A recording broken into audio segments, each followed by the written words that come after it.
தாய் தமிழ் உறவுகளுக்கு வணக்கம். குடியரசுத் தலைவர் தேர்தலில் ஆதரவு தர மறுத்தார். குடியரசுத் தலைவர் தேர்தலில் ஆதரவு தர மறுத்தார் என்ற தலைப்பில் இந்த காணொளியை காண்கிறோம். 2027ஆம் ஆண்டு இந்திய குடியரசுத் தலைவர் தேர்தல் நடைபெறுகிறது. இதில் பாராளுமன்ற உறுப்பினர்கள், குறிப்பாக மக்களவை மற்றும் மாநிலங்களவை உறுப்பினர்கள் மற்றும் இந்தியாவில் உள்ள எம்எல்ஏக்கள் வாக்களிக்கும் தகுதியுடையவர்கள் ஆவார்கள். ஆக தமிழ்நாட்டில் அதிக எம்எல்ஏக்கள் உள்ளது தமிழக வெற்றி கழகம்தான். ஆனால் தற்பொழுது திமுகவுக்கு 22 பாராளுமன்ற உறுப்பினர்களும் 59 சட்டசபை உறுப்பினர்களும் உள்ளார்கள்.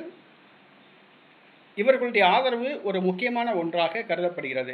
குடியரசுத் தலைவர் தேர்தலில் கடந்த 2 முறை பாரதிய ஜனதா கட்சி நிறுத்திய வேட்பாளர்கள் வெற்றி பெற்றார்கள்.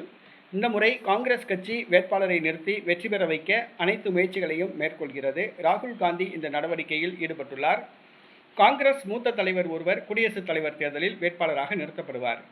தற்பொழுது தாவேகா கூட்டணியில் காங்கிரஸ் இடம்பெற்றிருப்பதால் தாவேகா எம்எல்ஏக்கள் காங்கிரஸ் வேட்பாளருக்கு ஆதரவு தெரிவிப்பார்கள். அதே நேரத்தில் திமுக எம்பிக்களின் ஆதரவையும் பெற வேண்டும் என்று ராகுல் காந்தி நாடியுள்ளார்.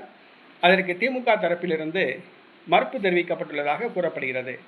குடியரசுத் தலைவர் தேர்தலில் காங்கிரஸ் கட்சி நிறுத்தும் வேட்பாளரை எதிர்த்து வாக்களிக்க திமுக முடிவு செய்துள்ளதாக கூறப்படுகிறது.